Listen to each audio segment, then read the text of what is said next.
Travailleuse, travailleur. Tous mes chakras sont en train de se refermer les uns derrière les autres. Si ça se trouve, t'as même pas de cerveau. C'est à vous que je m'adresse particulièrement ce soir. Bonjour, c'est Louis-Marie. Et Seb Musset. C'est jamais trop. Pas assez.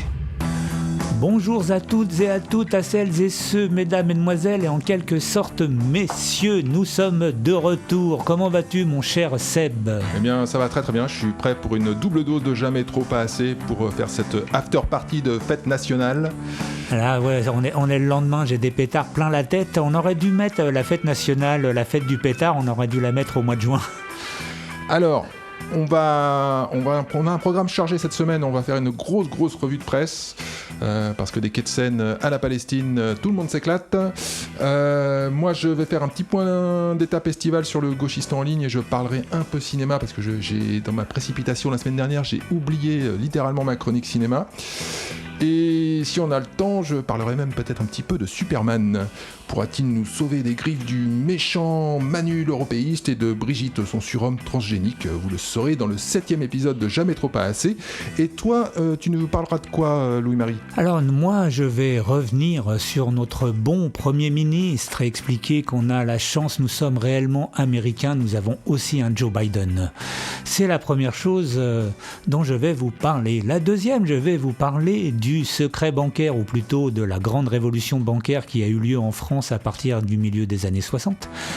Et puis je vais terminer évidemment avec les losers du rock et fête nationale oblige, je vais certainement vous présenter le plus grand groupe de losers ultime du rock'n'roll. Bon bref, un gros programme, c'est une émission d'été spéciale, hein.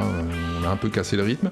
On se retrouve tout de suite sans plus attendre pour la revue de presse des choses merveilleuses de la France Potemkin. Magnéto, Serge. Papa, arrête, mélange pas tout, le monde a changé, enfin... Toi, par contre, t'as pas changé. Terminé. Alors je vais commencer avec un tweet de Miss Bergamote, Manon Aubry, qui décidément plus combative que jamais, elle a dû reprendre double dose de son thé, et nous annonce qu'une nouvelle flottille de la liberté va partir pour Gaza. Alors ça tombe bien, c'est l'été, moi j'attends les flottilles de la liberté qui partiront pendant les tempêtes de l'hiver. Alors cette fois c'est deux de ses collègues, Emma Fourreau et Gabriel Catala, alors collègues j'imagine du Parlement européen, parce que là, en ce qui concerne l'Assemblée nationale, c'est le début des vacances. Ah bah là ils sont partis pour 3 mois de farniente, déjà qu'ils font pas grand chose de reste de l'année. J'allais dire déjà que ça fait un peu 6 mois qu'ils en branlent pas une. Pour commencer cette émission estivale, je te propose de joyeusement sauter dans le caca avec BFM. Enfin, ça fait depuis l'année dernière que depuis les JO, je savais que la Seine pouvait être baignable. Je me suis dit allez, c'est le premier jour, j'y vais. Aucune peur justement parce qu'on a souvent entendu parler un peu de la pollution de cette Seine, etc. Tout a été mis en œuvre, vous êtes rassurés? J'avoue, mais c'est vrai qu'hier j'ai eu une petite peur, je me suis dit est-ce que je vais vraiment y aller, sinon la piscine c'est bien aussi, mais finalement je pense qu'il n'y a aucun risque. Alors il n'y a aucun risque. Dès le lendemain de cette interview, la piscine était fermée pour alerte sanitaire. Enfin la piscine, donc on rappelle, c'est l'aménagement des quais de Seine en zone baignable comme promis par Anne Hidalgo l'année dernière pour les Jeux Olympiques. Pour plus d'1 milliard d'euros. Alors c'est ça, on rappelle le coût de cette arnaque, c'est donc a priori 1,4 milliard d'euros. Évidemment cette sombre opération de com complètement claquée au sol à base de 3 pèlerins emboués proches de la mairie a été bouclée en moins de 24 heures officiellement à cause de la pluie. Joyeusement nager à contresens dans la merde, je te le demande Louis-Marie, quel symbole plus pertinent de la France Potemkin ? Effectivement, là, ça donne tout de suite envie, je vais ressortir ma combinaison. Ça me rappelle ce que je suis en train de redire Philippe Muret suite à tes conseils la semaine passée. Et il écrivait en 1998 « L'époque hyper festive a ceci de propre qu'elle permet de se passer de raisonner. Il y a ce qui va, festiviquement, c'est un néologisme, il y a ce qui va de soi et ce qui ne va pas. » Donc on rappelle son concept d'hyper-festivité, c'est-à-dire que tout, il n'y a plus d'histoire, il n'y a plus rien, il n'y a plus que des fêtes et des célébrations complètement vidées de sens, et on amuse le mot occidentalus qui passe d'une fête à une fête, ce qui explique que là on se retrouve avec des gens qui font la queue pour aller se baigner littéralement dans une fosse de caca, alors qu'il y a des piscines publiques à Paris qui sont vraiment pas chères et qui sont plutôt pas mal et qu'elles sont globalement toutes vides en ce moment. Alors en plus, avec Philippe Muret, il a inventé le concept de tout à l'ego qui tombe au bon endroit concernant cette nouvelle. Alors moi, je reviens pour montrer que nous sommes éclectiques et ouverts, c'est jamais trop pas assez, sur Marine. l'autre Miss Bergamote de la semaine. Alors Marine qui tweet: au motif que l'atteinte à mes droits n'est pas imminente, ce qui serait en revanche le cas si intervenait une dissolution. Au-delà de ce référé, la Cour est saisie au fond de l'absence de recours effectif à l'exécution provisoire d'une peine d'inéligibilité. J'ai réussi à le lire d'un coup. Je ne sais pas si tu as compris. Non, j'ai absolument rien compris. Non, alors je vais la faire en cours. Marine a perdu. Marine ne sera pas présidente. Le RN vient de se faire bésouiller, pour ne pas dire plus, pour bêtises. Tout simplement parce qu'ils sont trop cons. Je vais revenir on va faire un petit point d'étape sur Lucas dont tu avais parlé lors de la dernière émission. Donc je rappelle, Lucas, c'est le jeune qui voulait récupérer la ferme de ses grands-parents, mise en liquidation. Il avait racheté la ferme aux enchères, il avait fait une offre à 10 000 €. Un retraité sorti de nulle part avait surenchéri. Lucas ne pouvait pas payer, donc il a lancé une cagnotte en ligne. Il a récupéré 100 000 € dans cette cagnotte. Le retraité, suite au bad buzz, le retraité sorti de nulle part, s'est couché.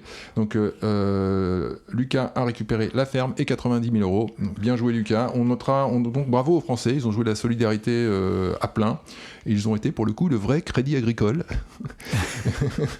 Et oui, au passage, on notera l'acrimonie d'une partie de la gauchosphère insurgée que cet argent n'aille pas à l'aide à l'insertion aux migrants ou au financement d'ateliers de pâte à modeler inclusive pour violeurs récidivistes sous OQTF. Bref, toute la gauche lui tombe désormais dessus, facho, cagnotte d'extrême droite, et s'organise même pour faire capoter la transaction comme le montre ce tweet du compte Anatomie de ma chute, : ouvrez les guillemets. La cagnotte du petit faf de paysan est arrivée à 50 sacs. Alors ça, c'était au cours de la cagnotte. Il faut faire une contre-cagnotte pour détruire son rêve de Reich millénaire. Punaise, ils sont bien à gauche. Moi, je les aime, ces gens de gauche. Qu'est-ce que j'ai comme nouvelle ? Alors bon, on va revenir justement, puisqu'on parle pognon, sur Nicolas. Nicolas. Nicolas. Alors, Laurent Geoffrin, qui n'est jamais en retard d'une analyse poussée et pertinente du réel, a écrit un édito. Il déclare que Nicolas Quipet est un crétin d'extrême droite, figure virtuelle de la droite identitaire incarnant le cadre subtrentenaire et français de souche, soi-disant étranglé par le fisc. Nicolas Quipet est surtout un fabulateur. Donc fabulateur, faf et français. Voilà, en fait, c'est les 3 F de Nicolas Geoffrin, qui s'écrit avec 2 F. Un fabulateur, faf et français, c'est Nicolas Quipet. Ferme ta gueule, Nicolas, s'il te plaît. Est-ce que tu pourrais bien continuer de payer, justement, pour le bain à caca de Anne. Ça c'est important, une bonne douche au caca, c'est important. Voilà. On a commencé l'été. Alors moi je vais te poser une question, Louis-Marie. À ton avis, combien de voitures brûlées par an en France ? 512. C'est ton dernier mot ? Dernier mot. Eh bien écoute, on apprend dans le journal Les Échos, détour d'une interview du président de la SCOR. Alors la SCOR, c'est un premier réassureur français. On apprend donc que ce chiffre est en fait plus proche des 40 000. Et c'est comme ça qu'on va redresser le PIB de la France, puisque dans le décompte, quand ça brûle, les assurances payent et le PIB augmente. Au départ, l'interview ne portait pas là-dessus, mais bon, il lâche l'info quand même. Plus de 40 000 voitures sont brûlées chaque année. Moi, il en a gros, là, Thierry Léger. Je pense que la situation a basculé au moment des Gilets jaunes, suivi des incidents dans les territoires d'outre-mer. On sait qu'aujourd'hui, des centaines de communes ont des difficultés à se couvrir contre les émeutes. Tout va bien. Tout va bien, tout est sous contrôle, il n'y a pas de problème. 40 000 bagnoles par an, t'imagines un peu le délire ? Pour que se relâche notre bon ami Thierry Léger, éventuellement son épouse, j'ai une invention pour toi, c'est la révolution clitoridienne du 21e siècle. Un ingénieur allemand a mis au point un nouveau sextoy qui s'appelle le Womanizer. Fini les vibrations style machine à laver, un appareil qui lui n'a pas fait que libérer la femme. Désormais, les nouvelles technologies permettent de jouir avec de l'air. Un appareil qui aspire le clitoris, crée des mouvements d'ondes électriques et génère autant de vibrations qui conduisent à l'orgasme. C'est Bérangère Viennot qui nous informe donc sur Twitter de cette invention, on va dire non pas Twitter mais sur X, et là ça va beaucoup mieux. Donc c'est la femme de l'inventeur, Michael Lenke, qui est donc un ingénieur allemand et qui a testé tous les prototypes, et on salue son sens du sacrifice pour la science du clitoris. Dutch Qualität. J'enchaîne, tu m'as fait perdre mes moyens. Donc moi écoute, je poursuis dans ma thématique vacances, c'est l'été, la garderie nationale de l'éducation est fermée, piscines et aquaparks sont pris d'assaut, et nouveau signal faible de l'effondrement du joyeux de ce pays, de plus en plus de piscines et de centres aquatiques ferment ou restreignent leur accès en raison des comportements destructeurs de jeunes. pour rester le plus générique possible. Vous les avez aimés cramant votre voiture en bas de chez vous après la victoire du PSG ? Vous les adorerez déglinguant les équipements et terrorisant les enfants dans les piscines et aquaparks de vos lieux de villégiature. Alors, petite liste non exhaustive depuis le début de l'été. À Monan, près de Lyon, la gendarmerie locale a dû faire appel à un peloton de surveillance dédié pour faire respecter l'ordre dans le petit bain, tant l'ambiance était bordélisée par quelques chances pour la France.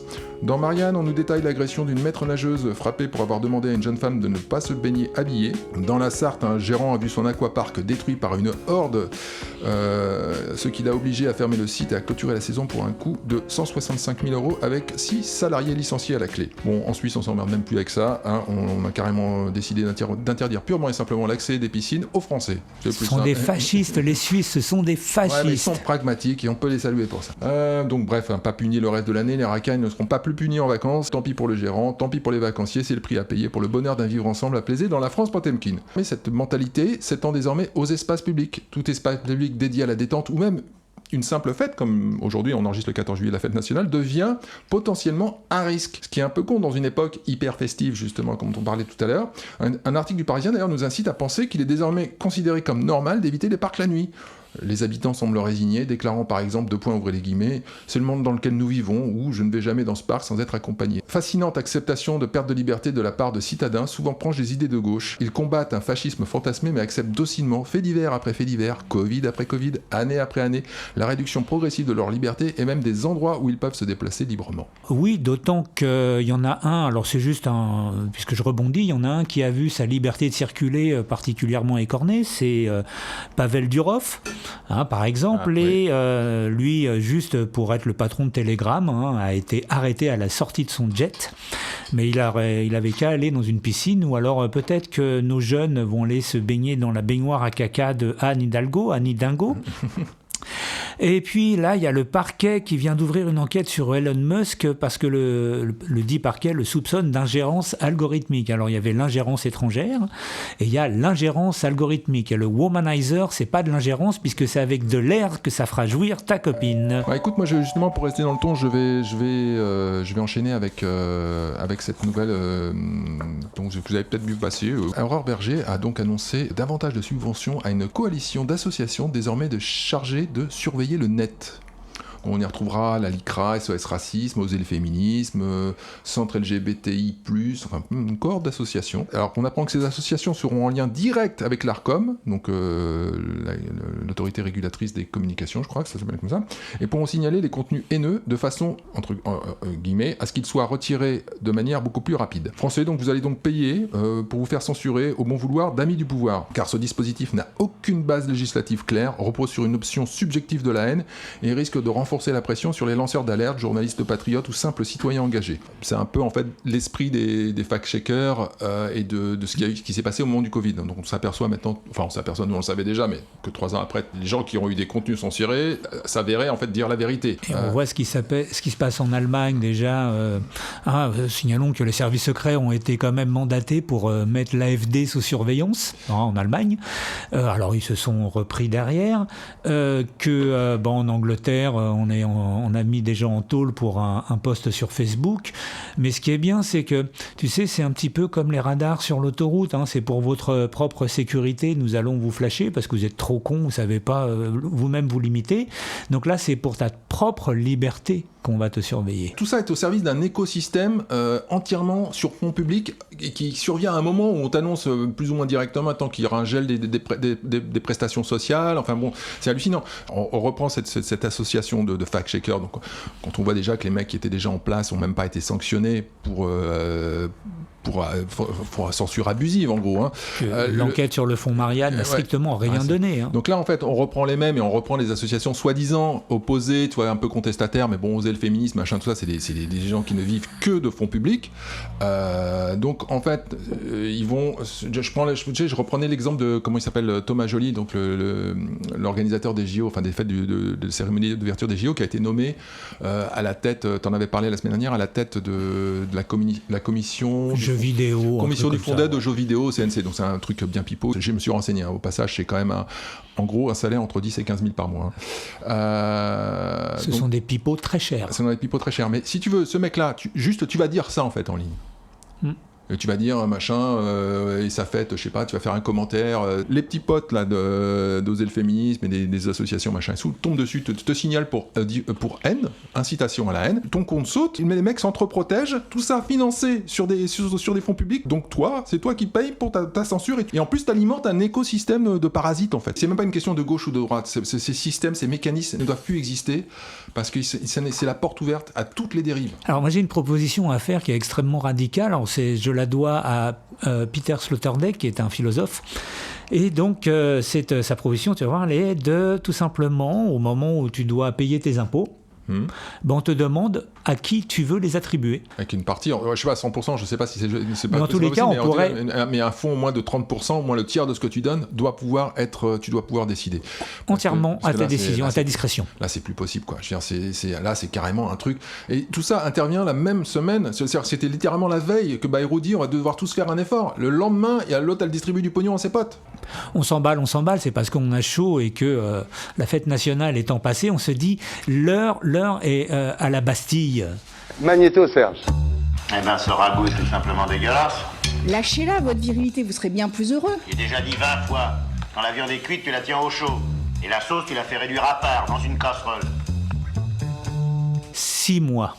Cela fait 6 mois, mon cher Seb, que le PP palois est devenu Premier ministre. Comme on le sait, en forçant la main du poudré parce que c'est notre projet. Estimant qu'à 74 ans, il était enfin temps qu'il touche les dividendes de son inlassable aptitude à sucer des pines telle une vieille pute sur un parking poids lourd de la Nationale 7. Bayrou, c'est l'incarnation du principe de Peter qui énonce que dans une hiérarchie, les employés sont promus jusqu'à atteindre leur niveau d'incompétence où ils ne peuvent plus réussir. Le problème de notre pays étant que Bayrou a atteint son seuil de Peter le jour où il a été élu délégué de classe de la 6e 2 du collège de Sainte-Ursule. Il avait 11 ans et depuis, c'est pire en pire. Qu'a-t-il fait ces 6 derniers mois ? Rien, et même ça, c'est déjà trop. Quand un journaliste audacieux du service public lui fait remarquer qu'être Premier ministre aussi impopulaire, avec 20% de satisfaction dans les derniers sondages en n'ayant rien fait, c'est extrêmement méritoire de sa part, le PP palois s'énerve, c'est dire le respect qu'il inspire. Faut dire que François a de quoi nous inquiéter. En d'autres temps, globalement, dans les années 80, nous aurions pu en rire. Voici quelques extraits récents qui tendent à prouver que François a plus de sauce blanche entre les 2 oreilles que de matière grise. Je ne suis pas une femme et je ne suis pas scientifique, en apparence. François fait donc son coming out et nous en sommes heureux pour lui. Fort de cette révélation, il se lance et nous explique que le système solaire, c'est-à-dire l'ensemble de corps célestes en orbite plus ou moins proche du Soleil, unique étoile du dit système, compterait entre 2 et 400 milliards de soleils. Combien il y a d'étoiles comme le Soleil dans le système solaire ? Et il y en a, si je ne me trompe pas, entre 2 et 400 milliards. Erreur, chouchou, ça c'est le montant des coupes budgétaires qu'il faut réaliser dans les comptes publics pour éviter que le FMI décide de prendre les choses en main et de nous asséner une cure d'austérité qualité surfine. Et plus près de nous, ce moment extraordinaire quand François nous explique à quel point il est populaire, 20%, rappelons-le, tellement on l'adore. C'est parce que des meufs lui demandent des selfies dans les années 70. Quand j'étais très jeune, il y avait des jeunes filles qui venaient me voir en disant « Est-ce que je peux faire un selfie parce que je vous adore ?» Et puis le temps a passé. Et un grand nombre de celles-là sont depuis venues me voir en disant « Est-ce que je peux faire un selfie parce que ma mère vous adore ?» Et puis, le temps a encore passé et il y en a un certain nombre qui sont venus me voir en disant « Est-ce que je peux faire un selfie parce que ma grand-mère vous adore ?» Et à Millau, il y a 2 ans précisément, une jeune femme, peut-être est-elle là, qui est venue me voir en disant, elle m'a dit « Est-ce que je peux faire un selfie parce que ma fille vous adore ?» Ce renversement du temps, ce tour de la roue de la vie a été pour moi délicieux. On visualise la scène des hordes de groupies hystériques et seins nus qui se précipitent sur lui après un conseil municipal en brandissant leur téléphone en bakélite et à cadran. Bayrou, c'est 4 générations génération sous un même moi. C'est le contentement du médiocre à l'ego boursouflé, fier de sa réussite arriviste. Rastignac au petit bras qui se paluche tous les soirs devant sa glace en se répétant « tel meilleur ». C'est la preuve de notre effondrement, c'est notre Joe Biden à nous. Et le pire dans tout ça, c'est qu'il pourrait bien être le meilleur de ceux qui attendent en coulisses de prendre sa place et celle de Macron. C'est jamais trop pas assez. Ça, c'est Bayrou. Si on l'avait pas, on serait bien. On l'aurait pas. On serait extrêmement bien si on ne l'avait pas. On va faire une petite pause, comme l'émission est un peu chargée. Tu es parti quelques jours dans la France profonde. Alors oui, non, j'ai surtout, je commence l'écriture d'un guide pour permettre l'exil fiscal des titulaires du livret A. Donc je traverse la France profonde avec mon bâton de pèlerin et sur lesquels il est écrit Nicolas arrête. Et donc, de cet exil fiscal, très cher Seb et très chers auditeurs et auditrices et assimilés, je vous ai ramené une carte postale audio. Donc voilà, on écoute ça et on se retrouve juste après pour ma chronique.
Alors, je donne un petit peu de contexte. Ces 3 enregistrements ont été faits dans la même ville de province dans laquelle j'ai eu l'honneur de passer une petite semaine et que pour des raisons fiscales, je tairai le nom. Le premier, il s'agit d'une improvisation proposée par 2 musiciens de musique contemporaine dans le cadre du festival, d'un festival qui se tenait pas loin. La deuxième partie, c'est l'harmonie municipale de la ville dans laquelle j'étais. Et la troisième partie, c'est une fanfare qui nous vient du Bénin. Voilà, on s'amuse dans la France Potemkin. Eh bien écoute, j'essaierai d'envoyer ma carte postale qui ne sera pas de la France Potemkin parce que je fais comme de plus en plus de touristes français, je passe mes vacances ailleurs parce que c'est mieux. Et tu fais exploser ton bilan carbone, espèce de fasciste. Oui, je suis un fasciste poutino-muskien. Écoute, je propose que nous parlions un peu cinéma maintenant avec... Merde, fais chier, putain, merde. Fais pas chier là, putain. Mais merde. Oh putain, merde. Oh putain, merde. Putain, fais chier, merde. Fais chier. Allez, faites pas chier les mecs, putain. Oh putain, fais chier. Merde, putain. Putain, chier, hein. Pas chier, putain. Putain. C'était un extrait de cinéma français par les inconnus et ça reste assez pertinent 30 ans après. Et justement, je voulais te demander, Louis-Marie, combien de fois es-tu allé au cinéma cette année ? Cette année, aucune. L'année précédente, pareil, et j'y vais plus depuis, je crois, 5 ou 6 ans. Eh bien, tu es visiblement à l'unisson des Français de ta classe d'âge. On apprend, donc j'en ai parlé dans la toute première émission, et là on a les chiffres qui sont tombés. On apprend que la fréquentation des salles est en chute libre en France. Alors, les chiffres se consolident pour le premier semestre 2025. Sur les 6 premiers mois de l'année, il y a eu 75 millions d'entrées enregistrées en France, un recul de 12,2% par rapport à la même période en 2024, selon les chiffres du CNC. Alors on va préciser que l'année dernière, il y avait déjà eu en global un recul de 10% par rapport à 2023. Ce début 2025 est le pire semestre enregistré depuis 28 ans pour les fréquentations des salles en France. Inquiétude supplémentaire, au mois de juin, les salles de cinéma françaises ont enregistré une baisse de 23% par rapport à la même période l'an dernier. Et la récente fête du cinéma n'a pas rattrapé la donne. On est en gros à 3 millions de spectateurs en 2025 contre près de 5 millions en 2024 sur cette seule période. C'est le prix qui coince, Amélie Rosic ? Oui, en tout cas, c'est ce que disent les Français. Moi, je vais vous donner le tarif moyen d'une place de cinéma en France. Et ça va peut-être vous surprendre, mais selon la Fédération des cinémas de France, c'est un peu plus de 7,20 € en moyenne la place de cinéma. La mine dubitative du journaliste sur le plateau, parce que 7,20 € prix moyen d'une place en France, je sais pas comment ils font leur calcul. Moi, c'est justement le problème de la moyenne, et c'est bien là tout le problème. C'est qu'il y a un ressenti, et il y a un ressenti de moyenne. Oui, on peut arriver à 7 €, il suffit de prendre un festival ultra subventionné où la place est à 1 €, et puis voilà. Voilà, bon, et puis tu peux faire rentrer dans le compte aussi les cartes, machin, avec les abonnements à 20 balles par mois. C'est sûr, si tu y vas 10 fois pour une carte à 20 balles par mois, ça te fait une place pas chère. Donc ça te fait baisser la moyenne. Donc évidemment, pour 67% des Français, là, ce qu'ils racontent est vrai, hein, c'est le frein, c'est le prix, hein, j'en ai parlé ici. Si tu as une famille de 2 enfants et que tu payes chacun des 15 balles, là, ici à Paris, c'est entre 15 et 21 € la place. Hein. On est bien loin des 7, tu peux pas, en fait c'est pas jouable, ce n'est absolument pas jouable c'est pas jouable d'habiter avec une famille à Paris de toute façon, j'ai envie de dire, mais bon bref, plus profond dans les chiffres aussi, on voit que la plus grosse clientèle des salles, ce sont les moins de 25 ans, mais les retraités, donc on notera sur ces classes d'âge, c'est que celles de moins de 25 ans et plus de 65, ce sont celles qui bénéficient précisément de réductions. Notre classe d'âge entre 35 et 55, en fait, on n'y va plus parce qu'on paye plein pot, et donc c'est beaucoup trop cher pour nous, et on peut pas y amener nos familles. Pas pointer que le prix. L'offre est de plus en plus générique. Donc d'un côté, tu as les chiures à la chaîne de Marvel, et de l'autre côté, en gros, tu as ce que je t'ai fait écouter, les films français sociaux de la France Potemkin, vus par le boulevard Saint-Germain. Une riche bourgeoise du 5e arrondissement accueille un jeune migrant dont elle découvre qu'il est un chanteur d'opéra extrêmement talentueux. Il va l'initier à la pratique du womanizer. Le cinéma américain autrefois attractif ne se réinvente plus et n'est plus la locomotive d'antan, même si ça reste encore le cas très largement. Hein, mais ça reste proportionnellement le cas, mais le volume global baisse. Et c'est pas rattrapé par un cinéma français ultra subventionné qui a pris le mauvais pli en 40 ans de vivoter à coup d'avance sur recettes et d'avoirs fiscaux entre Canal+ et le CNC.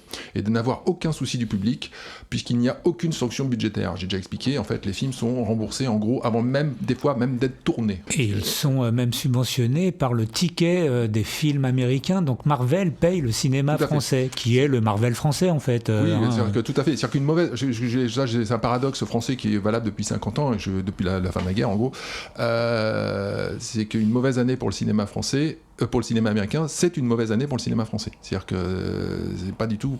moins le cinéma américain se fait de part de chiffres, de part d'audience globale, moins le cinéma français est financé. Et ça explique aussi pourquoi les films français il n'y a pas un vraiment souci de la qualité, parce qu'en fait, s'ils font des films trop bons, et ben c'est mauvais.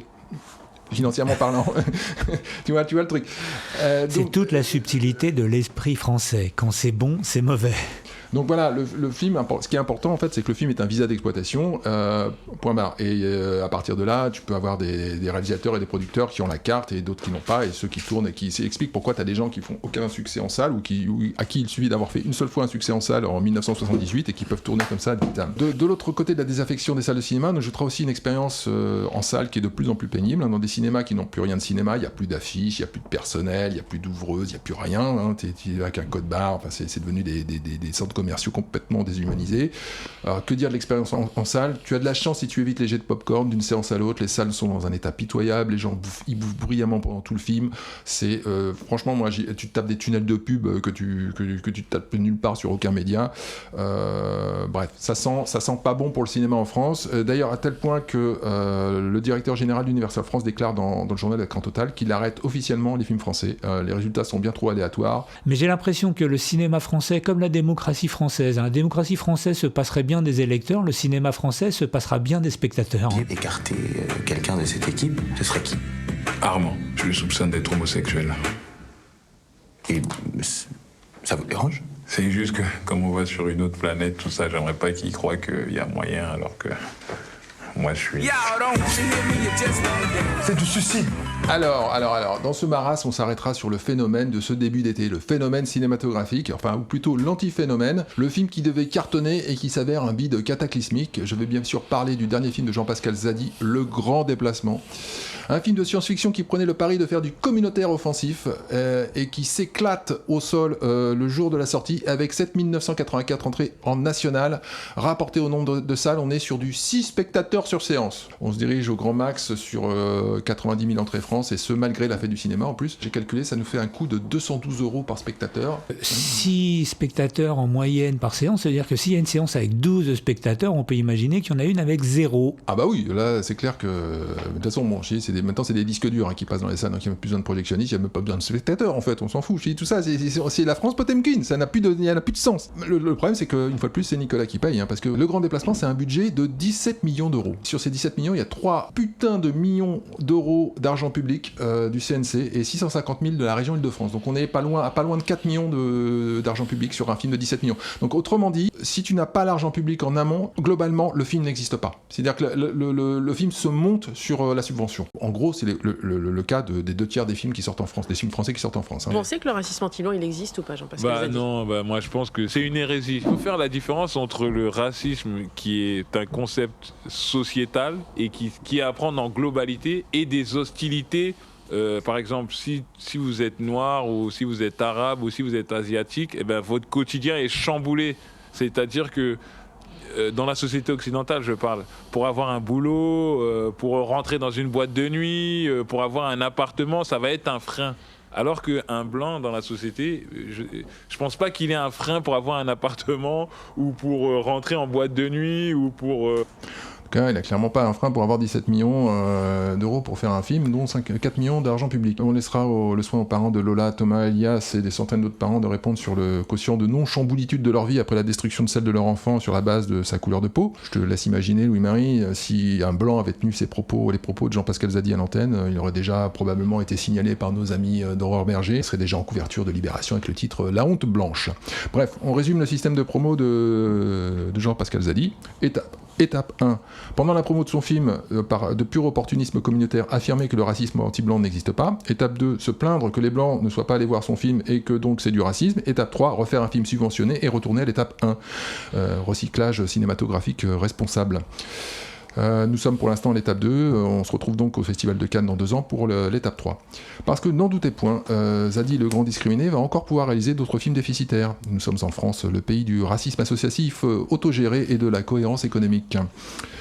Alors, ce stade, Jean-Pascal, s'il y a une chose qui n'existe pas avec certitude, ce sont les spectateurs qui payent pour aller voir ton film racoleur, qui voulait surfer avec ses gros sabots de cinéaste à carte et subventionné sur le Black Lives Matter. Côté économie de la culture, j'ai envie de dire maintenant ça suffit les conneries, alors que tout se casse la gueule dans le pays, que les hôpitaux périclitent, que les personnels de l'éducation sont payés comme des merdes, que les flics travaillent dans des conditions déplorables, qu'on ne trouve plus un Canadair en marche pour éteindre les feux de forêt, l'État n'a pas à financer les films à cette hauteur-là. On parle du tiers du budget d'un film à la con. C'est pas tellement son film le problème c'est qu'il y en a... j'ai plus les chiffres, c'est quasiment 1 par jour. Enfin, il y a 300 longs métrages en France, 350. Donc, je sais pas, il y en a peut-être 10 qui sont rentables en salle. Je conclurai ce petit énervement sur le cinéma français en citant le grand rappeur Booba qui s'exprimait sur X au sujet du fiasco du Grand Déplacement. 2 points, ouvrez les guillemets, ça vous apprendra à prendre les Renois pour des clowns. Fermez les guillemets. Ah bah dites-moi mes braves, vous êtes du pays? Qu'est-ce que vous voulez que je foute de ça, moi? Dites tout de suite qu'on est 2 pauvres cons. Bon, on va quand même en parler... de ce fameux Pierre-Alain Cottineau. Alors, très vite, parce que c'est absolument pas drôle, c'est tragique. Donc, Pierre-Alain Cottineau est un militant LFI. On a c'était un militant LFI. On a une magnifique photo de lui et de de Miss Bergamote, Manon Aubry, qui de toute manière fait des papouilles à Ursula von der Leyen autant. Donc il y a une photo et il est actuellement en prison. j'imagine qu'il doit être en prison, pour voilà, est-ce que c'est un pédocriminel? Et le terme est un peu faible. Alors, ce qui est là où je voulais signaler, c'est le problème aujourd'hui, ce sont les réseaux sociaux. Ça, on a vu qu'Aurore Berger, ça lui en posait un. Et que le problème des réseaux sociaux, c'est que la mémoire ne s'efface pas. C'est pas comme les médias simples. Alors donc, c'est une réponse de notre Pierre-Alain Cotineau. Alors, il y avait un post Facebook, un événement Facebook il y a longtemps, sur un meeting de campagne de LFI, et puis une dame, une certaine Sylvia, le temps, c'est en disant « Accueille des émigrés chez toi pour faire l'exemple, après on en parle ». Et réponse de Pierre-Alain Cotineau, en propre et sous son nom. Sylvia, c'est déjà le cas, j'accueille des mineurs isolés et enfants français placés par l'ASE. Un autre commentaire utile, point d'interrogation. Voilà, on sait ce que son accueil était. Donc, je trouve cette affaire sordide.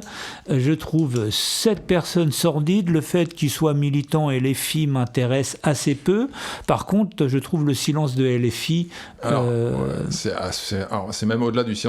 Bon, alors déjà, on va revenir sur l'histoire en elle-même. Donc tout est parti des révélations d'un article du Parisien qui, pour le coup, vraiment l'article est assez insupportable à lire en fait. C'est vraiment des sévices sur des. Vous pouvez imaginer les pires sévices possibles sur un enfant. Là, on parle d'enfants de 3 à 4 ans. Voilà, c'est en groupe, ça se passe en France en 2024. C'est juste, c'est à gerber. Donc effectivement, à l'époque, le mec était militant LFI, engagé dans les communes LGBT, machin. Il avait un agrément pour accueillir des enfants. Alors déjà, honnêtement, un homme qui a de cet âge-là... il avait déjà en plus, le fond du fond, il avait déjà été signalé comme ayant fait des attouchements, et il y a eu des choses par sa propre mère à l'âge de 15 ans. Enfin, je veux dire, c'est hallucinant ce pays, c'est hallucinant. Je veux dire, tu fais construire une cabane de jardin sans permis de construire chez toi de 3 mètres carrés, t'as le fisc au cul dans les 20 minutes, et là tu peux toucher des enfants, être signalé, machin, et obtenir un agrément pour en faire venir, il n'y a pas de problème. C'est déjà ça. Bon. Donc ça, c'est l'histoire en elle-même. En plus, ce qui est hallucinant, c'est qu'il a été... J'ai un peu regardé dans l'article du Parisien, ils en parlent, c'est qu'en fait, on l'a trouvé limite par hasard. C'est-à-dire que c'est grâce aux policiers néerlandais qui ont vu un truc sur le dark web, qui ont réussi à remonter la piste de l'enfant qui était sur les images, qui a une prof qui a dit « Oui, je le connais voilà, », qu'on a pu remonter à lui. Il a pu... Ça veut dire que donc, il y en a plein d'autres comme lui. Ça, c'est l'histoire en elle-même. Alors là, la cerise sur le gâteau, c'est que ça vient de qui ? Ça vient d'un mec qui était militant LFI, donc association LGBT. Tu dis là, tu parles, on le voit avec Manon Brie, on le voit également avec Andy Carbrat, là, le mec qui s'était fait choper en achetant la drogue à un mineur sur fonds publics. Bon voilà, une fois de plus, j'ai envie de dire, c'est bizarre, toujours les mêmes. Mais bon, on va faire de générique. C'est même plus le cas. Mais ce qui veut dire que pour que LFI soit gêné, je comprends. De ce que j'ai compris, il avait dégagé avant que ça tombe. Mais bon, voilà. Bon, ils font service minimum sur l'histoire, ok. Ça peut se comprendre. Maintenant, ça vient quand même de gens qui... Je rappelle la dernière campagne des législatives, là, les dernières. T'avais l'ombre, je sais pas, d'une casquette de costume, je sais pas, un insigne SS qu'on avait pris en photo sur le copain d'un mec du machin, d'une candidate qui se présentait dans une arrière-truc. Voilà. Le mec, ça finissait, ils en faisaient des unes complètes, ça tournait en boucle sur tous les médias. Là, c'est silence radio, à part l'article du Parisien et quelques brèves. Personne n'en parle. C'est-à-dire que ça passe pas sur TF1, ça passe nulle part. Moi, je trouve ce deux poids, deux mesures très, très étonnant. Et heureusement que ce sont des médias fascistes.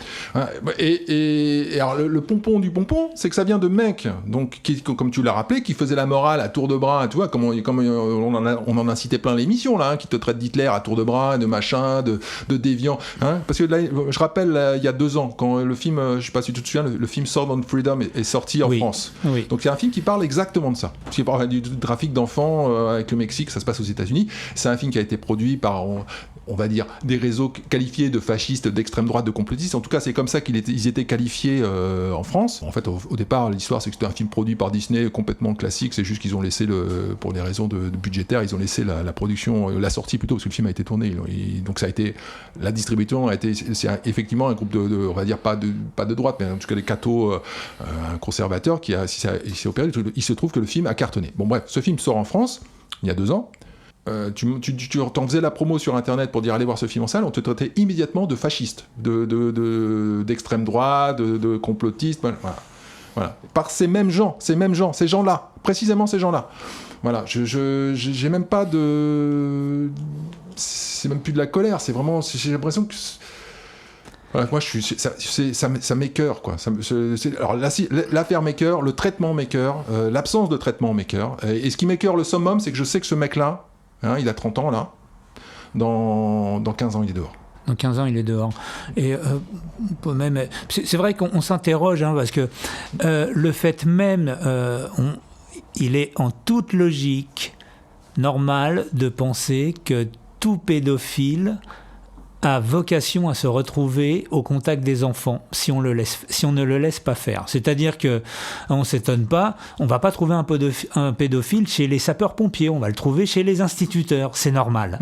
C'est normal, il va y aller. Donc c'est précisément là qu'il faut qu'il y ait des contrôles extrêmement plus rigoureux. Et on constate, et on a vu les différentes affaires de pédophilie au sein de l'éducation nationale qui, jusqu'à il n'y a pas très longtemps, étaient gérées par une simple mutation.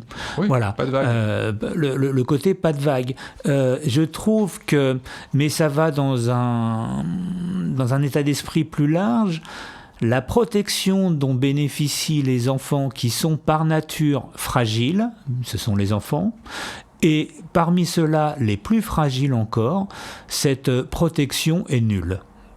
On ne s'occupe pas dans cette société, on ne protège pas les plus faibles et les plus fragiles, on les livre en pâture à un certain nombre de criminels extrêmement vicieux et pervers, et cela m'attriste et me met en colère moi aussi.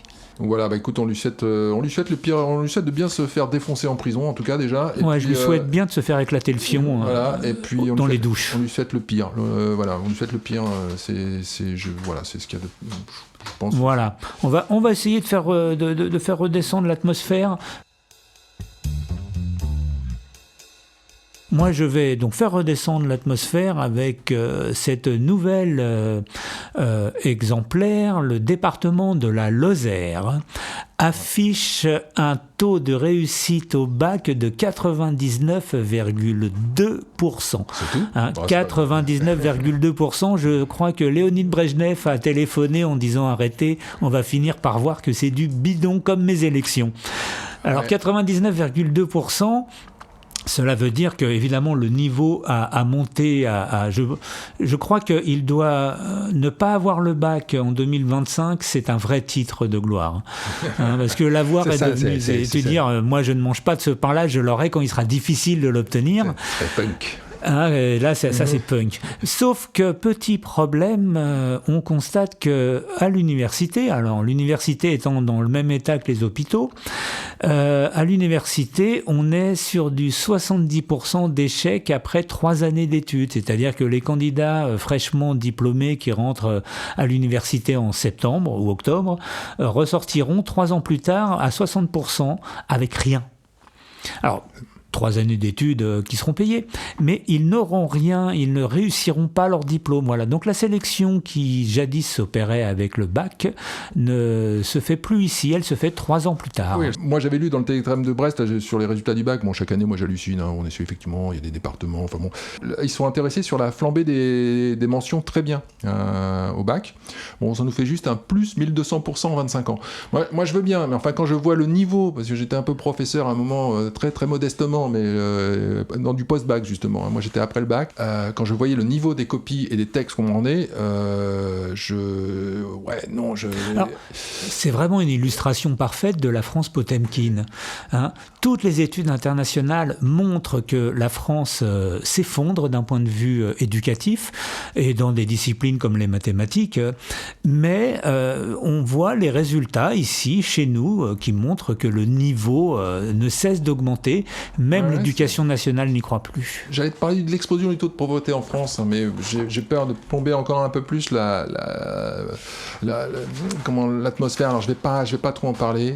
Parce que on aura malheureusement l'occasion d'en reparler parce que je vais m'intéresser à un sujet connexe en fait qui est relié, mais qui était relié à cette annonce, puisque c'est aussi par rapport à l'INSEE, donc vous n'avez pas pu y échapper. Je pense que là vous l'avez bien vu dans quels que soient les supports médiatiques, à la différence de l'affaire de Cottineau. Celle-là on en a bien parlé. C'est le blitzkrieg médiatique autour de l'étude de l'INSEE indiquant, je cite, pour reprendre le titre du Parisien, parce que un quart des ménages en France vivent dans un logement trop grand pour eux. Avec 3 pièces de trop en moyenne. Voilà, allons bon. Donc il y a des quotas de mètres carrés maintenant. Hein, ça a été décliné dans toute la PQR la semaine dernière et dans tous les médias. Vous faites une recherche sur Google, c'est assez impressionnant. Et toujours avec la même formulation. Hein. Donc évidemment, quand ça arrive, ces genres de nouvelles, elles n'arrivent pas par hasard. Elles n'arrivent pas par hasard à vos oreilles. D'ailleurs, ce n'est pas une nouvelle. Hein. Il s'agit d'une opinion derrière un aspect scientifique. Alors moi, j'ai envie de demander quel est le critère qui définit que 20 mètres carrés, c'est suffisant pour une personne. Donc déjà c'est omettre l'état de la personne, sa santé, son histoire, sa famille, sa belle famille, sa profession, est-ce qu'il est en télétravail, est-ce qu'il n'est pas en télétravail, où est-ce qu'il habite, en ville. En fait le fond du fond c'est ça, ils vont jamais pouvoir rien faire par rapport à ça. Il y a trop de riches qui ont des trop grandes maisons. Le truc c'est qu'ils ont supprimé la taxe d'habitation il y a quelques années, ils vont juste la remettre. Donc en fait il faut progressivement faire accepter idéologiquement cet impôt, donc ça passe par une culpabilisation, c'est ton bilan carbone, t'habites dans trop grand, donc tu pollues, donc tu payes. C'est le principe. Donc c'est tout. Donc la taxe. Alors moi j'apporte des précisions. Il y a 2-3 petits points qu'il faut soulever. Le premier point, c'est qu'il serait bon de consulter cette étude en fonction des tranches d'âge. Parce que on le sait, alors le voyant nous à Paris, mais on sait que c'est pas seulement le cas. Celles et ceux qui ont des difficultés à se loger, donc celles et ceux qui n'ont pas ces 3 pièces en plus, ce sont les couples avec enfants. C'est Nicolas qui paie en quelque sorte, le cadre sub d'extrême droite, et que celles et ceux qui ont beaucoup de place, ce sont des couples sans enfants beaucoup plus âgés, voire multipropriétaires. On en avait déjà l'occasion d'en parler ici. Parce que la question effectivement de l'allocation logement, c'est-à-dire comment se distribuent les possibilités de logement sur une population, c'est la même question que la distribution de la richesse, l'allocation des ressources sur un territoire.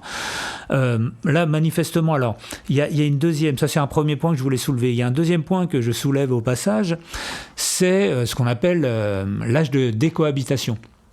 Alors, le nombre moyen de personnes dans un logement donné et l'âge de décohabitation, c'est-à-dire à quel âge les enfants quittent le logement, est un indicateur des possibilités énergétiques d'une société donnée. C'est-à-dire que quand l'énergie est pas chère, quand l'économie fonctionne bien, les gens partent tôt et le nombre moyen de personnes vivant par logement baisse. C'est juste en termes d'illustration, c'est Jean Covici qui disait, et on en pense ce que l'on veut de lui, un divorce c'est une augmentation de 60% de la consommation énergétique. Voilà, donc vivre avec des pièces en plus et avoir de la place, c'est le signe d'une société qui repose sur une énergie peu chère, disponible et abondante. Merci de ces précisions. Il y a de la taxe d'habitation dans l'air, ça va nous tomber sur la gueule. Ça va nous retomber sur la gueule. Mais cela fait partie du jeu radiophonique. Ça arrache. Vendre la merde, oui, mais sans dire un gros mot.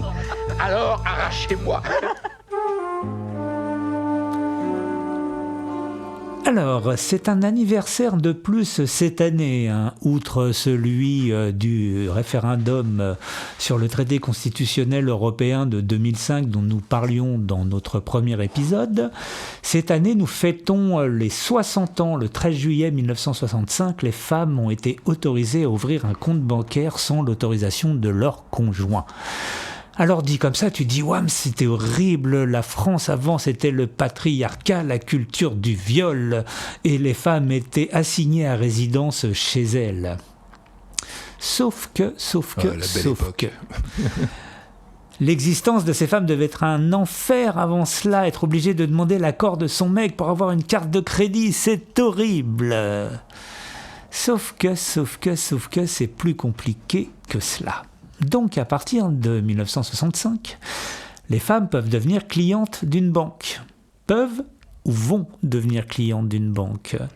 Dans les années 60, seulement 18% des adultes ont un compte en banque ou un livret bancaire et le paiement en liquide, y compris le salaire versé toutes les semaines, est la règle. Il existe donc un gros marché, d'autant plus juteux que la frontière entre banque de dépôt et banque de crédit devient poreuse. Pour autant, jusqu'au milieu des années 60, je cite Olivier Pastre, les banques jouent un rôle relativement marginal dans le financement de l'économie française. Les dépôts sont collectés par des organismes publics comme le réseau de la Poste ou celui des caisses d'épargne, tandis que les crédits sont octroyés par d'autres organismes publics, dont le plus puissant est le Fonds de développement économique et social, FDES.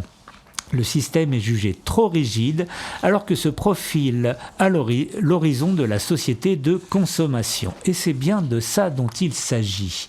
Première étape, donc, généralisation du salaire mensualisé et de la carte de crédit comme aux États-Unis, puisque je rappelle, dans les années 60, on payait à la semaine et en liquide. Deuxième étape, obligation faite aux employeurs en 1972 de payer par chèque au-dessus d'un certain montant. Donc, passé un certain montant, l'employeur est obligé de vous payer votre dû par chèque. Ce qui donc l'oblige aussi à déclarer ce paiement.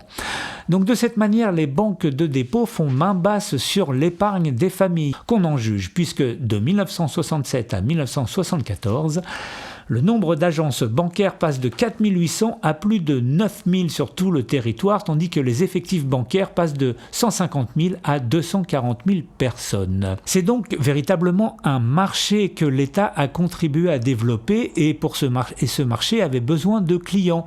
Donc l'autorisation qui a été faite aux femmes d'ouvrir leur compte en banque sans l'autorisation de leur conjoint, c'était en fait une autorisation qui leur était donnée pour qu'elles deviennent clientes des banques.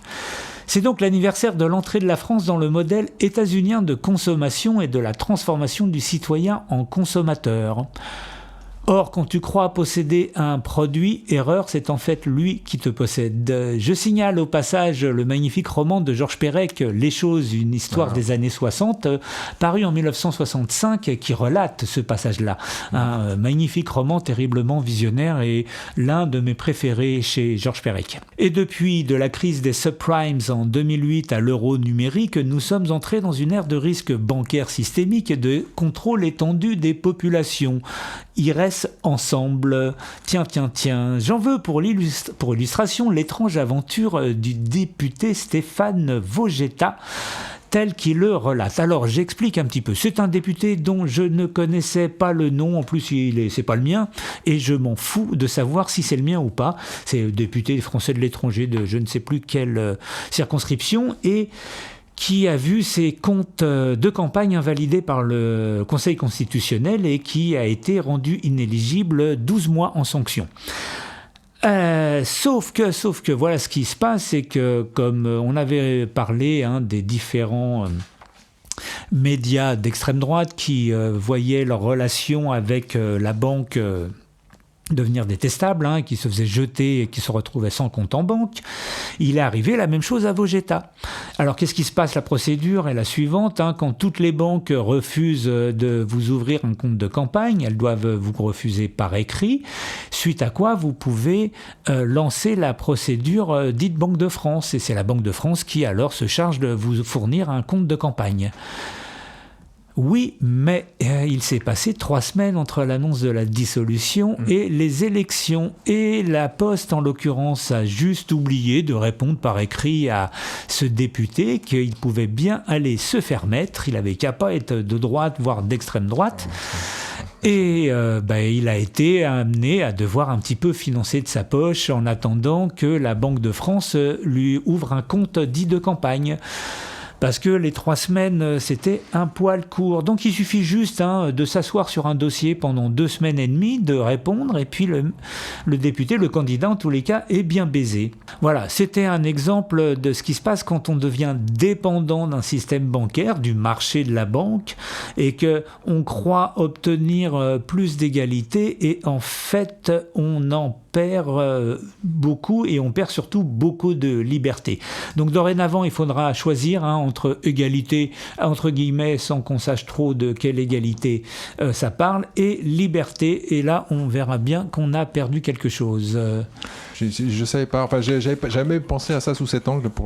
Déjà je savais pas que c'était aussi tard pour les comptes en banque pour les femmes. Et en fait personne n'en avait. Oui, c'est ça. C'est surtout que c'était complètement inopportun. Personne ou très peu de gens avaient des comptes en banque. Non, mais ceci dit, tu vois, c'est une expérience perso, mais quand tu vois, je veux dire, cette liberté accordée à la banque, quand je vois, là, j'ai reçu un courrier de la banque m'informant qu'ils étaient généreux, ils m'élevaient mon plafond de carte bancaire à 1 500 €. Mais genre, ils me faisaient une faveur, tu vois. Mais c'est quoi ce délire? C'est comme si tu avais gagné.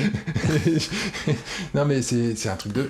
Attends, j'ai pas fini. 2 jours après, ils m'envoient un autre courrier pour me dire non, excusez-nous, on s'est trompé. En fait, c'est 1000. Non, mais c'est un truc de fou. On se rend. C'est-à-dire que là, je vous l'annonce. Enfin, je le dis quasiment à chaque émission. Mais ça va. Les taux se resserrent bancairement. Les taux se resserrent méchamment là. Oui, et puis quand on parle d'euros numériques, alors je commence à potasser un petit peu la question du Bitcoin et des crypto-monnaies. J'aurai l'occasion d'en parler. Il y a quelque chose. Les taux se resserrent parce que l'État centralisateur est en train de dévaler la pente. C'est quelque chose qui va inversement proportionnel. Mais il s'avère que les banques, c'est un marché, au sens un marché économique, et un marché a besoin de clients, il y a besoin de l'État. Le rôle de l'État est donc de créer le marché, de fournir l'offre et la demande, puis de l'encadrer. Voilà. Donc les femmes ont été autorisées à ouvrir un compte bancaire en 1965 sans l'autorisation de leur conjoint, à une époque où très peu de gens avaient de compte bancaire. Ça a été fait dans le but, avec les lois successives, de fournir au marché des clients supplémentaires. Ouais, c'est pas une histoire d'émancipation de la femme, c'est une histoire d'accélération d'un business. Quoi. C'est comme pour votre sécurité, on surveille votre vitesse. Voilà. Donc voilà, écoute, merci Louis-Marie, je vais enchaîner moi sur parce que on a eu un programme un peu chargé, il faut se quitter sur des choses légères, et donc on va se quitter sur Hello Kitty. On va se quitter. Ma dernière chronique sera sur Hello Kitty, le retour d'Hello Kitty, le retour de Trick pour les exilés de X. Oui, parce que ça fait 6 mois, on rappelle, c'est depuis le jour de l'investiture de Donald Trump que ce mouvement a été lancé. Depuis rien. Tranquillement mais sûrement, les exilés d'Hello Kitty, qui avaient claqué la porte du réseau X avec grandiloquence cet hiver, profitent de la torpeur estivale pour réintégrer discrètement la grande méchante plateforme du fasciste Elon Musk. À l'image du député écologiste de Lorient, Damien Girard, le Télégramme de Brest, toujours le Télégramme de Brest, on a abondamment cité dans cette émission, le Télégramme de Brest donc l'interviewé le 6 juillet dernier sur les raisons de son retour sur X, et au moins on lui reconnaîtrait une certaine franchise. Donc le Télégramme demande à Damien Girard si cet exil n'était pas une erreur stratégique. Il répond en paraphrasant Macron, ouvrez les guillemets, je ne dirais pas que c'est un échec, mais ça n'a pas marché. Et oui, c'était une évidence, on vous l'avait dit, tout le monde avait prévu que ça tournerait en autre boudin, sauf eux visiblement. Alors, Damien poursuit dans les colonnes du journal, techniquement les autres plateformes marchent assez bien, le seul problème c'est le nombre d'usagers. Alors les autres, ça me fait rire. Les autres plateformes, évidemment, c'est bon, il fait référence à Mastodon et Blue Sky. Alors, je vais revenir à Mastodon. Ça a toujours été de la merde en bas. C'est de surcroît pas le premier outil démocratique que l'on peut opposer à X, vu que la censure y est autogérée par une armada de petits chefs indépendantistes qui gèrent des instances tout seuls comme des grands. On dirait une AG de la fidèle. Une deuxième alternative, Blue Sky. Blue Sky, c'est une farce. C'est techniquement la version témue de Twitter. Et à ce jour, Blue Sky compte moins de 0,3% des usagers de X. Et ça s'effondre depuis 2 mois en plus. C'est-à-dire que depuis que les gauchistes sont arrivés, il y a de moins en moins de monde. C'est-à-dire que là, ils ont fait une chute de moins 17% en juin. Depuis 6 mois, la gauche nous a offert, à travers Blue Sky, une fenêtre d'observation unique sur ce qu'est un mode de gouvernance d'élite en autogestion. Alors, constat numéro 1, c'est chiant, on l'avait déjà dit, c'est très très chiant, il se passait rien. Si, il se passe plein de choses, je suis pas d'accord. Sur Blue Sky, ça tire à boulets rouges les uns sur les autres. Oui, j'en viens à un deuxième point. Comme ils s'emmerdent, ils finissent tous par s'auto-exclure dans une traque à celui qui sera l'incarnation la plus pure de la gauche. Le tout avec un sérieux qu'on ne voit guère plus que dans les séminaires de grossistes en fourniture de pompes funèbres de Champagne-Ardenne. Bref, animé d'une idéologie sectariste et ne reposant sur aucun modèle économique fiable, le rêve du ciel bleu américain de nos gauchistes locaux a tourné à la faillite en 6 mois. Donc nous les observons depuis l'été, tranquillement revenir à petite touche sur le réseau, à l'image de Sandrine Rousseau, dont on a débusqué une première trace de réactivation du compte, pour l'instant sous la forme d'un retweet de David Béliard. On y va tranquillou. Alors je vais vous citer la déclaration initiale de Sandrine Rousseau le 20 janvier dernier au sujet de son départ sur X. Communiqué au passage envoyé à toutes les rédactions de France et du Monde. 2 points. Je viens de faire mon exil. L'exode de X est massif. Ce réseau est devenu un forum d'extrême droite et surtout un outil de sa conquête du pouvoir. Y rester, c'est y contribuer. Et en partir, c'est s'organiser pour construire une alternative. Je ferme ce compte, à très vite. Donc en décodé, l'exode massif, ça veut dire 0,3%. Créer une alternative, ça veut dire couler un réseau social qui se porte moins bien aujourd'hui qu'à votre arrivée. S'organiser pour construire veut dire épuration écologique et censure de tout discours déviant. Je ferme ce compte veut dire j'en reviens cet été. Finalement, la seule chose crédible dans ce message d'adieu, c'était le « à très vite ». C'est ça la révolution à gauche. On passe du grand exode à « je partirai pas » en moins de 6 mois. Eh bien, nous sommes ouverts, Sandrine. Je ne dirais pas que je suis content à l'idée de te revoir pourrir ma timeline sur X 24h/24, mais tu restes la bienvenue sur cet outil d'accession au pouvoir de l'extrême droite. Je ne doute pas que par la multiplication de tes saillies à la con, tu y contribueras un peu plus à chaque message. Moi, je suis extrêmement content de l'annonce de son retour. Manon Aubry, Sandrine Rousseau, je sens que mes nuits vont être torrides. I will be a womanizer. On va passer sur la culture. J'envoie le jingle et je te laisse le micro. J'ai peur que nos discussions provinciales vous embêtent un peu. Tu veux dire qu'il s'est copieusement emmerdé? Ah non, pas du tout. Au contraire, ce récital de lieux communs éculés m'a tout à fait intéressé. Ils ont failli connaître le succès et ils ont raté la marche. Ils ont tutoyé le ciel, la gloire et ils ont chuté. Dans cette rubrique, je veux rendre hommage aux losers du rock, aux face B de l'industrie du disque, à ceux et celles qui ont loupé le train et que l'histoire a laissé sur le bas-côté de la route 666. Il existe une sous-catégorie de cette encyclopédie de la loose, celle de la reconnaissance posthume, à l'exemple d'un Van Gogh qui a vécu et est mort dans la misère alors que le prix de ses tableaux représente aujourd'hui le PIB d'un petit pays africain. Le groupe dont je vais vous parler vient de New York. 4 prolos, 4 white trash qui se disent « Eh les gars, ça vous dit de monter un groupe ? Ouais, super, mais on sait pas jouer, c'est pas grave, on va faire du rock. » Nous sommes au début des années 70 et Douglas a 15 ans. C'est un pauvre gars complètement perdu. Il a quitté l'école l'année précédente. Il se prostitue pour se payer sa dope et parfois termine sa journée en prison, mais il aime la musique.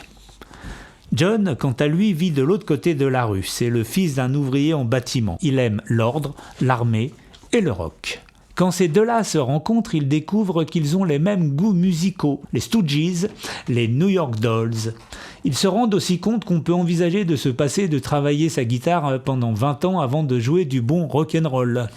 Douglas sera le bassiste et John le guitariste. Ils sont rejoints par Jeffrey qui sera le chanteur et Thomas qui sera batteur et le premier d'une longue liste. Les Ramones viennent de naître hic et nunc. Première décision, prendre un pseudonyme comme prénom et un même patronyme. C'est donc dans l'ordre d'apparition à l'écran Didi, Johnny, Joey et Tommy Ramone, en référence à Paul Ramone, pseudonyme de Paul McCartney à ses débuts.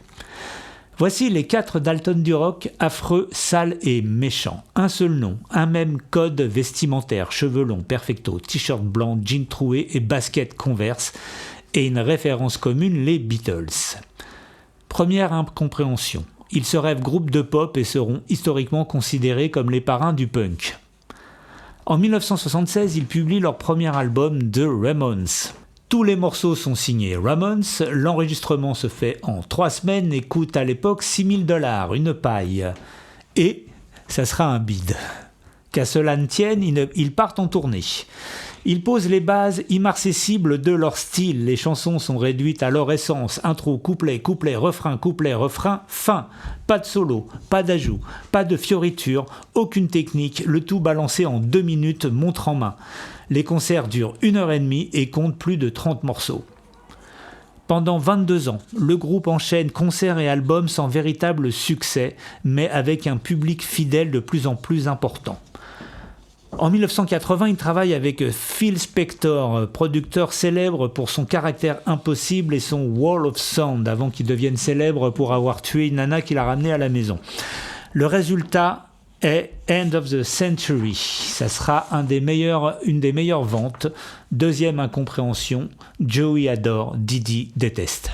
Au sein du groupe, ça ne va plus. Didi se dope, picole et est ingérable. Joey souffre de problèmes psychiatriques et Johnny est un connard de droite. Quant au batteur, c'est le batteur. Le groupe donne son 2202e et dernier concert à Los Angeles le 6 août 1996 et se sépare officiellement après 22 ans d'activité et 14 albums studio. Puis la légende commence. Joey meurt à 49 ans en 2001. Didi fait une overdose en 2002. Il avait 50 ans. Et Johnny décède à 55 ans en 2004. Les 3 membres fondateurs étant claqués, c'est l'heure de la gloire. Le nombre de musiciens qui se réclament d'eux augmente. Si de leur vivant, les Clash et les Sex Pistols affirmaient avoir été influencés par les Ramones, plus tard ce sera Bad Brain, U2, Motorhead, Metallica qui reprennent leurs chansons en concert. On compte aujourd'hui une 50aine de disques hommages et autant de cover bands. Les Ramones auront donc rencontré le succès, le vrai, mais de là-haut, une belle loose comme le rock les aime tant. Voilà, et je vous conseille 2 albums dont j'ai parlé, The Ramones en 1976, le premier, et End of the Century en 1980. Alors là, j'ai trouvé un live du 31 décembre 77, réveillon 78 donc, à Los Angeles. En espérant que ça ne me fasse pas striker la vidéo comme l'autre fois. Ah, c'est pas mal, hein. Ouais, j'étais connu les Ramones quand même de leur vivant. Alors oui, ils étaient connus. C'est pour ça que je tiens à préciser, c'est la sous-rubrique. Ils ont été connus, mais ils rêvaient d'être un groupe de pop. Les Beatles étant leur référence, ils rêvaient d'être l'égal des Beatles. Et ils ont été considérés de leur vivant comme une sorte de groupe proto-punk, les parents, The Godfather of Punk. Et ils ont été amenés à galérer toute leur vie. Plus de 2000 concerts en 22 ans de carrière.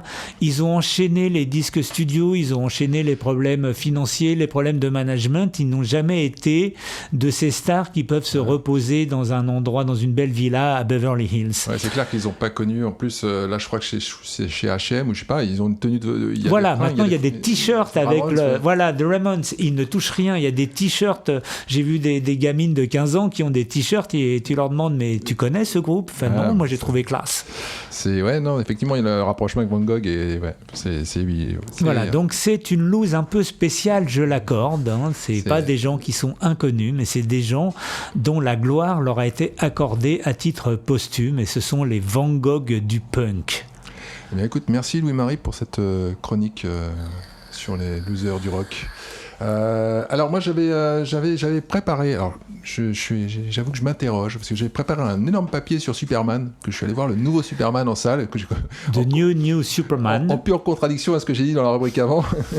Mais j'aime beaucoup Superman, enfin j'aime pas du tout les Marvel, mais c'est un DC Comics, signalons-le pour ceux qui ne comprennent rien à rien, c'est Pepsi Coca-Cola, Marvel DC Comics. Ouais, et bon, moi je m'interroge, est-ce que je fais cette chronique sur Superman ou est-ce que je te parle d'un autre film complètement pas préparé que j'ai vu hier soir?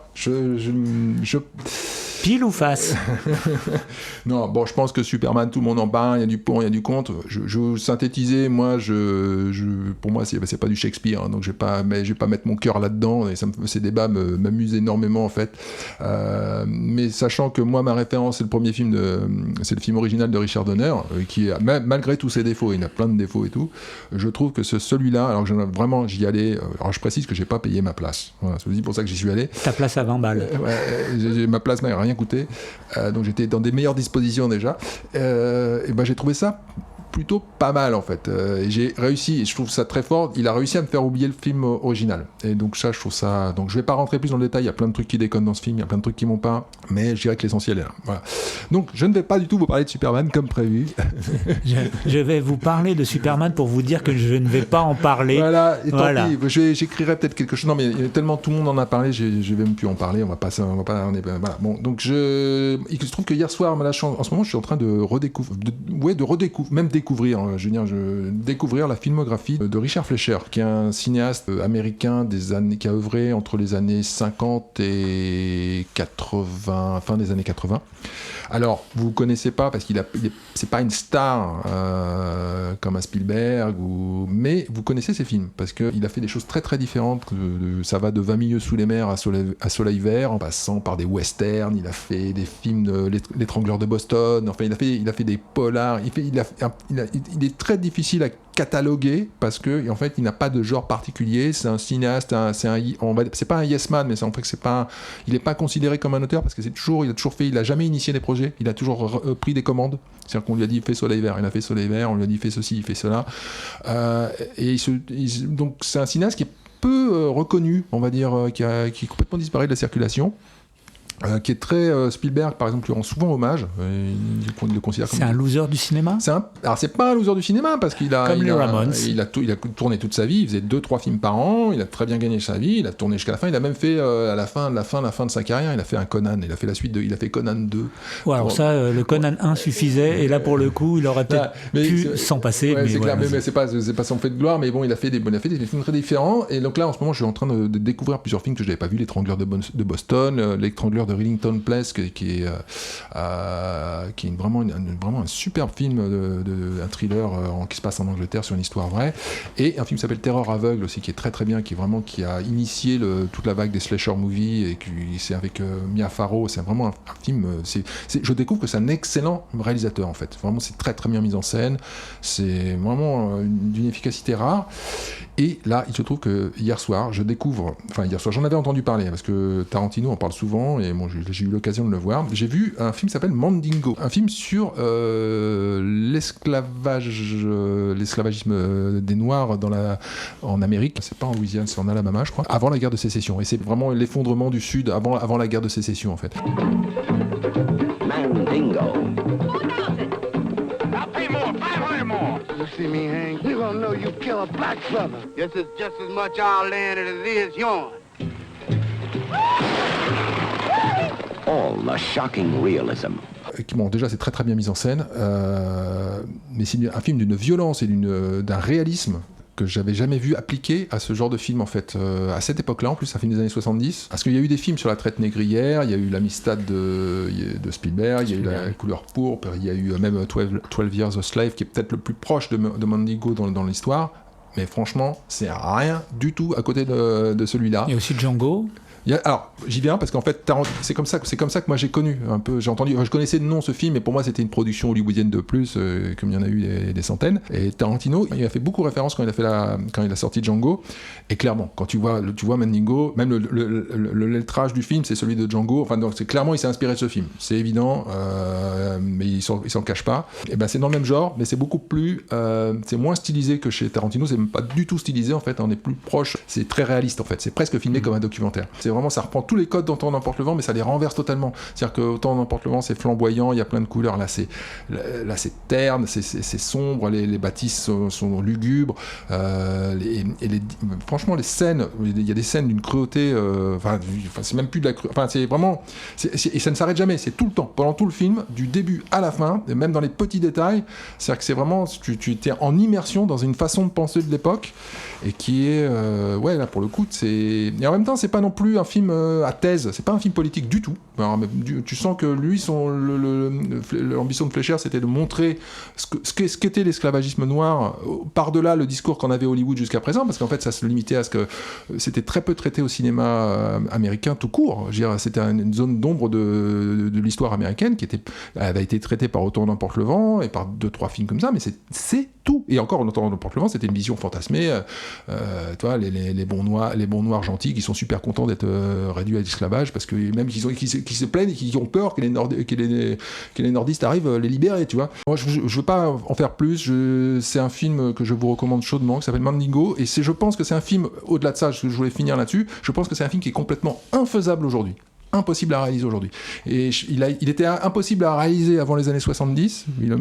Fleischer a bénéficié un peu de l'ouverture un peu du nouvel Hollywood, l'arrivée de nouveaux réalisateurs, un peu de sang frais, des Scorsese, des machins, donc il s'est engouffré dans la brèche. Il a pu faire ce truc-là, qui a été produit en plus par un Italien. En fait, ça a été produit par Dino De Laurentiis, donc ça aussi explique que c'est pas vraiment un film de studio traditionnel.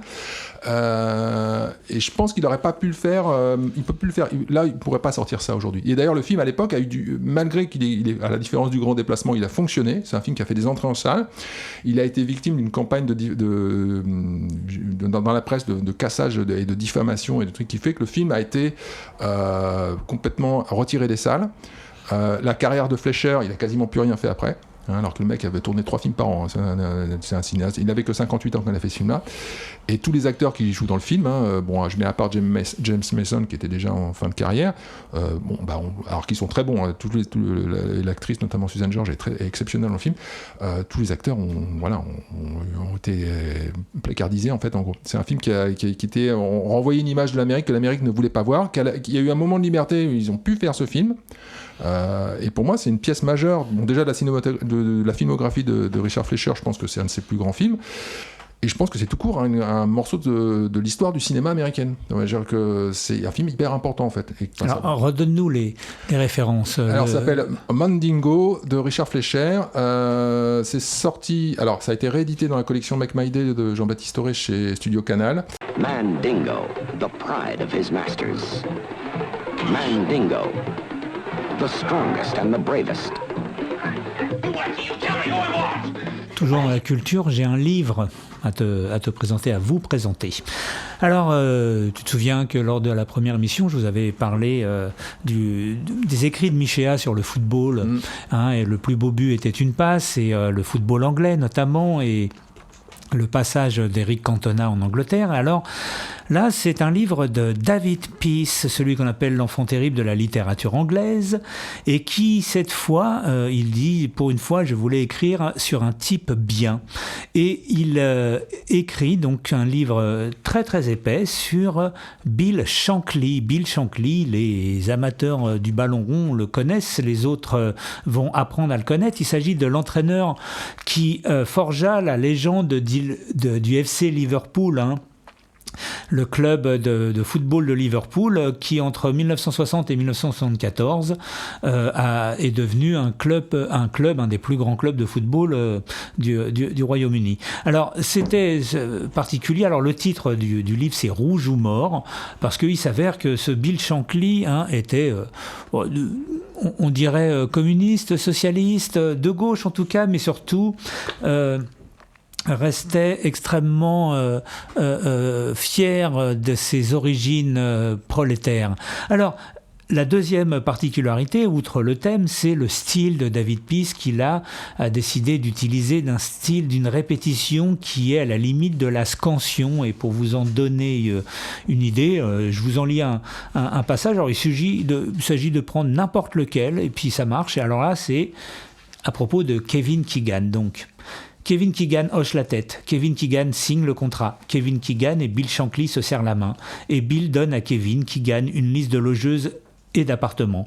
Bill dit à Kevin Keegan de se présenter à l'entraînement le lendemain matin, et Bill annonce à Kevin Keegan qu'il se rendra à Wembley avec le Liverpool Football Club pour assister à la finale de la Coupe, et Bill donne à Kevin Keegan 2 billets pour la finale de la Coupe, pour sa famille, pour son père, et Bill ajoute « Mais ne les perds pas mon gars, ces billets, ça vaut de l'or ».